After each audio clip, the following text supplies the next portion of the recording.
News, सच जरूरी है। नमस्कार दर्शकों, मैं हूं मीनल और आप देख रहे हैं MNS न्यूज टीवी। स्वागत है आपका शाम की खबरों में। तो चलिए डालते हैं नजर आज की बड़ी हेडलाइंस पर। मुश्किल में भारत का एक और पड़ोसी, बिगड़ सकते हैं हालात, बांग्लादेश के संस्थापक की विरासत मिटाने से जुड़ा मामला। भारत अगले 24-36 घंटों में सैन्य कार्रवाई की योजना बना रहा। पाकिस्तान को हर पल सता रहा डर। सिंधु जल संधि पर रोक से चौतरफा घिरा पाकिस्तान, ICJ से गुहार की तैयारी। अब चलिए डालते हैं खबरों पर नजर विस्तार से।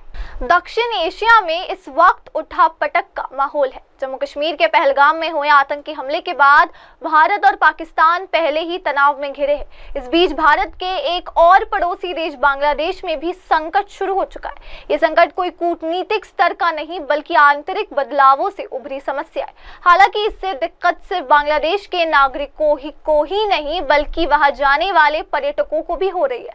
बांग्लादेश की सत्ता से शेख हसीना के हटने के बाद से ही देश में उथल पुथल का माहौल है।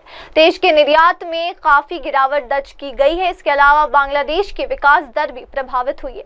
इस बीच अंतरिम सरकार के प्रमुख मोहम्मद यूनुस का वहादेश बांग्लादेश पर भारी पड़ रहा है, जिसके तहत देश के करेंसी नोटों को बदला जा रहा है। इसके चलते पूरे देश में मुद्रा की दिक्कतें शुरू हो चुकी है। स्थिति लगातार गंभीर हुई पड़ी है। बांग्लादेश की अंतरिम सरकार के सलाहकार मोहम्मद यूनुस ने पिछले साल देश के करेंसी नोटों से बांग्लादेश के संस्थापक शेख मुजीब उर रहमान की तस्वीर हटाने का आदेश दिया था। इसके चलते बांग्लादेश के केंद्रीय बैंक को ऐसे नए नोट लॉन्च करने हैं जो बिल्कुल नए डिजाइन के होंगे। दिसंबर में यूनुस सरकार ने कहा था कि अगले 6 महीनों में 20%, 100%, 500% और 1000% कीमत के नोट बाजार में आएंगे। केंद्रीय बैंक की प्रवक्ता और कार्यकारी निदेशक हुस्नी आरा शिखा ने तब कहा कि सरकार अगले 6 महीने में नए डिजाइन वाली करेंसी नोट छपकर सर्कुलेट किए जाएंगे। अब दर्शकों डालते हैं हमारी अगली खबर पर नजर। पाकिस्तान ने बुधवार को दावा किया कि उसके पास विश्वसनीय खुफिया जानकारी है। भारत अगले 24-36 घंटों में उसके खिलाफ सैन्य कार्रवाई की योजना बना रहा है। पाकिस्तान के सूचना मंत्री अताउल्लाह तरार का ये बयान PM मोदी द्वारा शीर्ष रक्षा अधिकारियों के साथ बैठक के बाद आया है। इस बैठक में PM मोदी ने सशस्त्र बलों की पेशेवर क्षमता पर भरोसा जताया और कहा कि उन्हें कार्रवाई के तरीके, लक्ष्य और समय तय करने की पूरी छूट है।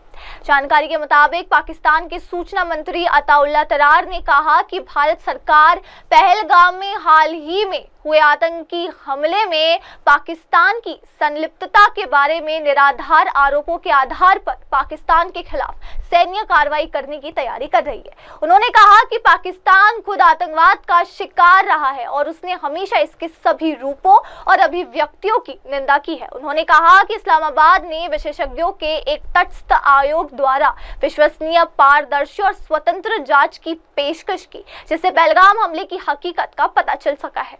अब दर्शकों बढ़ते हैं हमारी अगली खबर पर। पहलगाम आतंकी हमले के बाद भारत ने सिंधु जल संधि पर रोक लगा दी।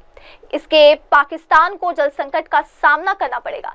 भारत के प्रतिबंध के बाद पाकिस्तान चौतरफा घिर गया है। पाकिस्तान ने भारत के फैसले के खिलाफ अंतर्राष्ट्रीय न्यायालय और विश्व बैंक के पास जाने की तैयारी की है, लेकिन पाकिस्तान को यहां से भी मात मिलेगी। बताया जा रहा है कि अंतर्राष्ट्रीय न्यायालय और विश्व बैंक को संधि विवादों में हस्तक्षेप करने का अधिकार नहीं है। पहलगाम हमले के बाद भारत ने 1960 की सिंधु जल संधि को रोक दिया था। भारत के इस कदम से पाकिस्तान बौखलाया है। ऐसा इसलिए क्योंकि पाकिस्तान पहले से ही सूखे का संकट झेल रहा है। भारत की ओर पानी बंद करने देने से संकट और बढ़ेगा। ऐसे में पाकिस्तान राहत पाने के लिए छटपटा रहा है। पाकिस्तान के कानून और न्याय राज्य मंत्री अकील मलिक ने कहा कि हम 3 अलग अलग कानूनी विकल्पों की योजना पर काम कर रहे हैं। इस मामले को स्थायी मध्यस्थता न्यायालय या हेग में अंतर्राष्ट्रीय न्यायालय और विश्व बैंक में ले जाने पर विचार किया जा रहा है। मलिक ने कहा कि कानूनी रणनीति परामर्श लगभग पूरा हो चुका है। उन्होंने कहा कि किस मामले पर आगे बढ़ना है, इस पर निर्णय जल्द ही किया जाएगा। संभवतः हम 1 से अधिक मामलों पर आगे बढ़ेंगे। इसके अलावा पाकिस्तान मामले को संयुक्त राष्ट्र सुरक्षा परिषद में उठाने की तैयारी में। उन्होंने कहा कि सभी विकल्प विचारधारहीन हैं और हम सभी उचित और सक्षम मंचों पर संपर्क करने का प्रयास कर रहे हैं। मलिक ने सिंधु जल संधि को समाप्त करने के लिए भारत को दोषी ठहराया और कहा कि संधि को एक तरफा ढंग से समाप्त नहीं किया जा सकता। उन्होंने कहा कि संधि में ऐसा कोई प्रावधान नहीं है, मगर पाकिस्तान की कोशिश रंग लाने की उम्मीद कम नहीं की। अब दर्शकों बढ़ते हैं हमारी अगली खबर पर। संयुक्त राष्ट्र महासचिव एंटोनियो गुटेरेस ने भारत के विदेश मंत्री एस जयशंकर और पाकिस्तान के प्रधानमंत्री मोहम्मद शहबाज शरीफ से फोन पर बातचीत की। इस दौरान उन्होंने कश्मीर के पहलगाम में 22 अप्रैल को हुए आतंकी हमले के लिए न्याय और जवाबदेही सुनिश्चित करने की आवश्यकता पर जोर दिया। यूएन महासचिव गुटेरेस के प्रवक्ता स्टीफन दुजारिक ने मंगलवार को ये जानकारी दी। इस हमले में 26 लोग मारे गए थे, जिनमें ज्यादातर पर्यटक थे। गुटेरेस ने इस आतंकवादी हमले की कड़ी निंदा करते हुए इसे कानूनी तरीकों से हल करने की वकालत की। दुजारिक ने बताया कि गुटेरेस ने भारत और पाकिस्तान के बीच बढ़ते तनाव पर गहरी चिंता जताई और कहा कि दोनों देशों के बीच टकराव से बचना जरूरी है, क्योंकि ये दोनों देशों और वैश्विक स्तर पर विनाशकारी परिणाम ले सकता है। उन्होंने कहा, महासचिव ने स्पष्ट किया है कि वह दोनों पक्षों को तनाव कम करने की दिशा में कदम उठाते देखना चाहते हैं। गुटेरेस ने तनाव कम करने के प्रयासों में सहयोग के लिए अपनी मध्यस्थता की पेशकश भी की। हालांकि भारत ने 1972 के शिमला समझौते के तहत तीसरे पक्ष की मध्यस्थता को खारिज कर दिया है, जिसमें दोनों देशों के नेताओं ने आपसी विवादों को द्विपक्षीय आधार पर हल करने का संकल्प लिया। दुजारिक ने कहा, महासचिव की मध्यस्थता सेवाएं हमेशा उपलब्ध है, बशर्ते दोनों पक्ष इस पर सहमत हो। यूएन महासचिव गुटेरेस ने दोनों नेताओं के साथ बातचीत में इस बात पर बल दिया कि आतंकवादी हमलों के लिए जिम्मेदार लोगों को कानून के दायरे में लाया जाना चाहिए। उन्होंने क्षेत्र में शांति और स्थिरता बनाए रखने के लिए संयम बरतने की अपील की। वहीं इस बातचीत की जानकारी विदेश मंत्री जयशंकर ने सोशल मीडिया प्लेटफॉर्म एक्स पर दी। उन्होंने लिखा, संयुक्त राष्ट्र महासचिव एंटोनियो गुटेरेस से फोन पर बातचीत हुई। उन्होंने पहलगाम आतंकी हमले की कड़ी निंदा की, जिसके लिए भारत उनका आभारी है। जयशंकर ने कहा कि बातचीत के दौरान दोनों पक्षों ने आतंक के खिलाफ जवाबदेही की आवश्यकता पर सहमति जताई।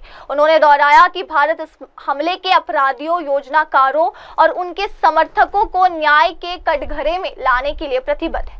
ये बातचीत ऐसे समय में हुई है जब पहलगाम हमले के बाद दोनों देशों के बीच तनाव बढ़ा है। संयुक्त राष्ट्र ने इस हमले को क्षेत्रीय स्थिरता के लिए खतरा बताया और दोनों पक्षों से संवाद के जरिए समाधान तलाशने का आग्रह किया। अब डालते हैं नजर हमारी अगली खबर पर। भारत और जॉर्डन के बीच विदेश कार्यालय परामर्श कुल मंगलवार को अम्मान में आयोजित किया गया। इसकी अध्यक्षता अरुण कुमार चैटर्जी और माजिद टी कतरनेह ने की। माजिद जॉर्डन के विदेश मामलों और प्रवासी मंत्रालय के महासचिव है। दोनों देशों ने राजनीतिक सुरक्षा, आर्थिक, विकासात्मक और लोगों से क्षेत्रों में मौजूदा द्वीपक्षीय तंत्रों सहित अपनी साझेदारी को और मजबूत करने पर चर्चा की। अरुण कुमार चैटर्जी ने पहलगाम, जम्मू और कश्मीर में आतंकवादी हमले के बाद भारत के लोगों और सरकार के प्रति अपनी एकजुटता व्यक्त करने के लिए जॉर्डन सरकार के प्रति आभार व्यक्त किया। आपको बता दें, इससे पहले दोनों देशों के बीच विदेश कार्यालय परामर्श FOC 2020 में वर्चुअली आयोजित किया गया था। विदेश कार्यालय परामर्श की तीसरे दौर की बैठक की सह अध्यक्षता संजय भट्टाचार्य, सचिव CP एवं OIEA तथा जॉर्डन के विदेश मामलों एवं हैशमाइट साम्राज्य के प्रवासी मंत्रालय के महासचिव यूसुफ बैटनीह द्वारा की गई थी, जिसमें दोनों पक्षों ने आतंकवाद का मुकाबला, व्यापार एवं निवेश, ICT, पर्यटन, शिक्षा और संस्कृति सहित रक्षा और सुरक्षा के क्षेत्र में सहयोग में महत्वपूर्ण वृद्धि पर संतोष प्रकट किया था। भारत ने वैश्विक हितधारकों के बीच आतंकवाद के विरुद्ध नियमित व्यापक बातचीत कराने में अकाबा प्रक्रिया की भूमिका सराहना की थी। गौरतलब हो, दोनों देशों के बीच ऐतिहासिक रूप से घनिष्ठ और सौहार्दपूर्ण संबंधों को फरवरी 2018 में प्रधानमंत्री नरेंद्र मोदी की अमान यात्रा और मार्च 2018 में किंग अब्दुल्ला द्वितीय की भारत यात्रा के बाद एक मजबूत प्रोत्साहन मिला है। अब डालते हैं नजर हमारी अगली खबर पर। अयोध्या में राम जन्मभूमि मंदिर का निर्माण कार्य तेजी से चल रहा है। मंदिर के मुख्य शिखर पर 42 फुट ऊंचा ध्वज दंड स्थापित किया गया, जिससे मंदिर की ऊंचाई 203 फुट हो चुकी है। ट्रस्ट के अनुसार गर्भगृह का निर्माण पहले ही पूरा हो चुका था। मंदिर परिसर का निर्माण कार्य 15 मई 2025 तक पूरा हो जाएगा। ध्वज दंड स्थापना के समय वैदिक मंत्रोच्चार और विशेष पूजा अर्चना भी हुई। ट्रस्ट के ट्रस्टी डॉक्टर अनिल मिश्र ने बताया था कि राम मंदिर का निर्माण कार्य वर्ष 2020 में शुरू हुआ था। गर्भगृह का निर्माण पहले ही पूर्ण हो चुका है, जहां रामलला की प्राण प्रतिष्ठा के बाद दर्शन प्रारंभ हो चुके थे। अब मुख्य शिखर पर ध्वज दंड की स्थापना के साथ गर्भगृह का ऊपरी हिस्सा भी पूरा हो चुका है। फिलहाल एक वक्त हो चला एक ब्रेक का। ब्रेक के बाद लौटेंगे और जानेंगे ये देश दुनिया की तमाम खबरें। आप बने रहे हमारे साथ एमएनएस न्यूज टीवी पर। नमस्कार। आप देख रहे हैं एमएनएस न्यूज, सच जरूरी।